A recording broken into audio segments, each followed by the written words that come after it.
Ngayong araw muli niyo kaming samahan sa simpleng kaganapan sa aming buhay. Ay sos, eto na naman yung mga taong bahay no, lalayas na naman tayo. Ay naman tano sa sud sa bahay ba kaya manlayas ta, manlakaw ta. Hala. Pupunta nga kasi kami doon sa kapatid ko no kasi magpapa-blowout nga siya pasasalamat. Sos basta pagkain talaga hindi tayo pwedeng umatras ba. Chari. At pagkaalis nga pala namin ng bahay no, hindi pa ako nakapagkape kasi itong kapatid ko nagmamadali na rin talaga sa sobrang excited ba.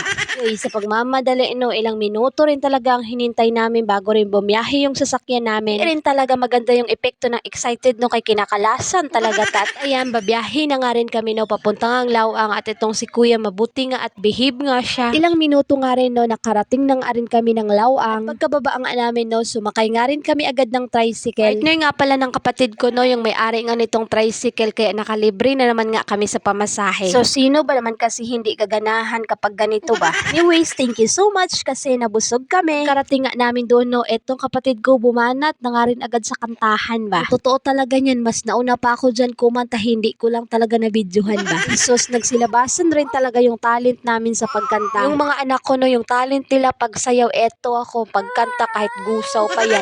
Tulong na nga rin ako no, kahit papaano para may ambag rin tayo kahit pagbabalot lang nitong Shanghai. Hindi rin tayo paghalataan ba na pagkain lang yung pinunta. Hala.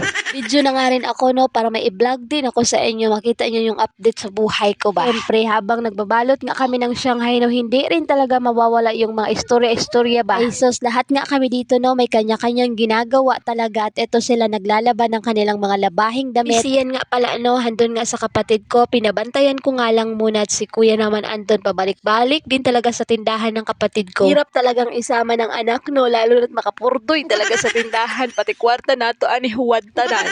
Itong kapatid ko eto at nag-uumpisa na nga rin no, sa pagpiprito nga nitong manok. Sus, isa rin talaga ito sa hinahanap ko ba tuwing handaan kaya alam nyo na. Liban nga rin sa Shanghai kaya imbitahin nyo na ako pag mag-birthday kayo. Sensya na nga rin kayo sa voice over ko mga mema ko kasi sinisipon nga ang mema nyo kasi nagtalon-talon nga ako sa dagat ba.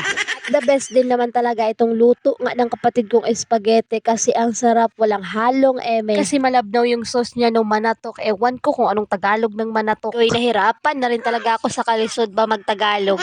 Voice over na lang sana ito no kaso baka mahirapan din kayo mag-intindi sa English ko ba, manusbreed pa. Hay. At katapos nga palang maluto ng spaghetti no, ito namang pansit ang sinunod ba kasi ito talagang hindi pwedeng mawala pagdating sa mga handaan. So sabi pa nga nila ito daw yung pagpahaba ng buhay ba. Tiyak na mapapadami rin talaga yung kain natin dito kasi tingnan nyo naman yung sahog, napakadami. So, talagang mga kapatid ko no, ang galing talaga ng talent nila kasi ang sarap nilang magluto. So sana masapian din ako ng ganyan ba.